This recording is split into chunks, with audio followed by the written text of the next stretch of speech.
Hey, it's Yoey from CrankWheel with a walkthrough video of both ends of the instant demos experience, just to illustrate how that works for you. Now, let's say you have a customer on your website. I'll use the crankwheel.com website for illustration purposes. And let's say they find a request a demo button or a get a demo button on your website. They would start by clicking there, and this opens up a light box which is powered by CrankWheel, where they are offered an instant live demo. And the messaging here will depend on how many of your agents are available at the moment. So for example, if it's the middle of the night and nobody's available, nobody's active at their computer, it won't promise a live demo within a few minutes. It'll just offer you to request a live demo. And what happens here is, and I'll show both ends on one screen, so just pretend that the left hand of the screen in this browser window is what the customer or prospect is seeing, and then everything that appears on the right hand in a little bit is what the salesperson or service agent would see. So I'll just put in 12345 as a dummy phone number. So the customer would enter their phone number here, click get a demo, and as soon as they click get a demo, every salesperson configured in your organization will get an instant notification on their screen where they can view the request and decide whether to handle it. And before they decide whether to handle it, they might want to see what the customer types in as lead capture information. So let's say they give their full name here, and then maybe they type in their email address. I'll just use mine. Based on the email address, we'll do lookup online to find automatically enriched information on the lead. So this is pretty accurate for me, and for a lot of email addresses, especially business email, it will be pretty accurate. So they might enter some more information here, but at this point the agent might decide, okay, I'm going to be the one to handle this request. And you'll notice before they handle the request, they don't see the full phone number. So if they're the first person to say they'll handle the request, now they see the full phone number, so they can make a phone call. And you'll see that the interface over here also changed. It now says, hey, Yo is about to call you. Please keep the window open. And the agent or salesperson has 60 seconds to confirm that there's been a phone call initiated, or to say that there was no answer. Now let's pretend that the phone call does get initiated. That's how the UI on the presenter side changes. You can still view all of the information on the prospect. On the prospect side, it changes to say call underway and please keep this window open. And now at this point the phone call has started, and the salesperson can now ask the prospect, if needed, to fill in some further information. So if they would like them to fill in, let's say company, they can still do that. Okay. And then as soon as the salesperson wants to start a visual, let's say a software demo or a presentation, anything visual in the phone call, they can just say, hey, I'm just going to show you something. If you look in the browser window where you requested the demo, it'll open up right there. And you see how that opens up on the prospect side. It just opens up automatically as soon as the salesperson starts sharing. So that's the basic. Those are the basics of the instant demos flow. Now, if none of your salespeople responds immediately to the notification on screen, they will all still get an email with the prospect information where they can respond. And the salesperson to handle the prospect also gets a separate email with all the prospect details. How to do scheduled meetings with CrankWheel.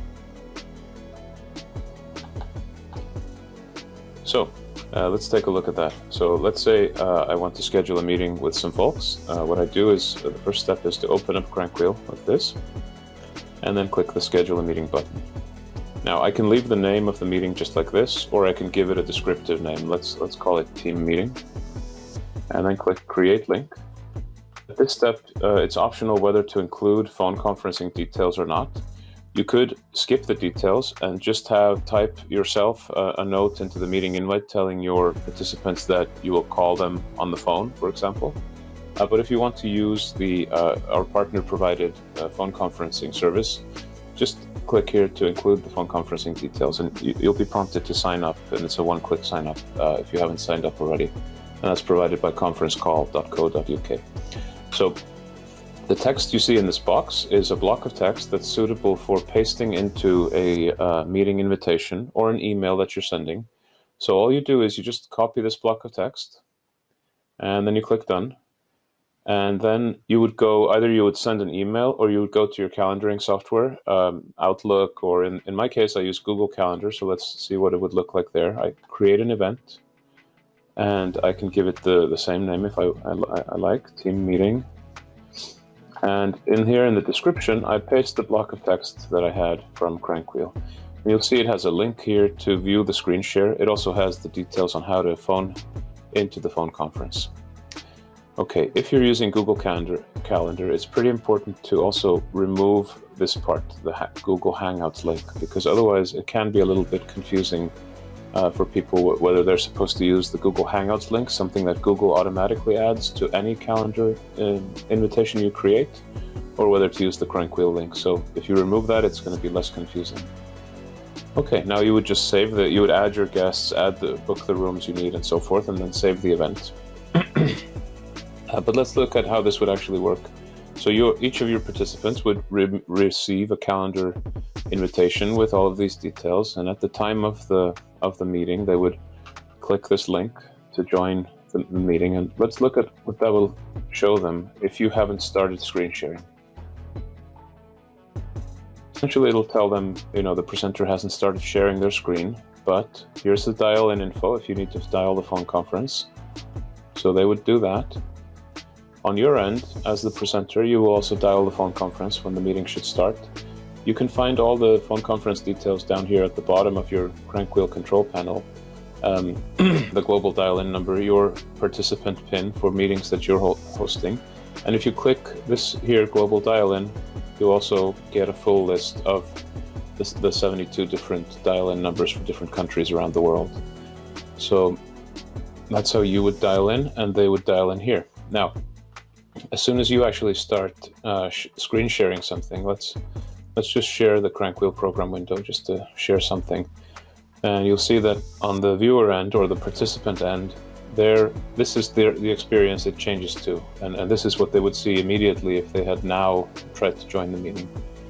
Now you'll see there's a number here, 43, and they're prompted to tell you this number. So they'll tell you that number over the phone conference. You'll see them down here.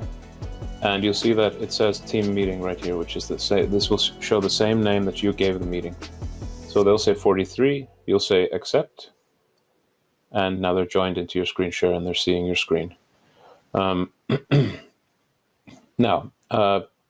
if another participant tries to use that same link, here, join. Go.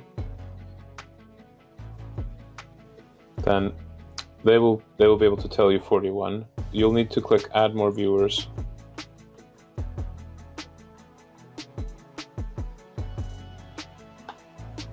Sorry, I have the wrong window open. You'll need to click add more viewers here. You'll see 41 and you can accept. So each person that joins, they tell you a number, you accept them there. You can also just blindly accept them without them actually telling you the number. So that is how you run a scheduled meeting using CrankWheel. And as soon as you end the meeting, just as in a regular screen share, they will go to the end of meeting page, whatever that is. This could be your own page if you've configured that for your company.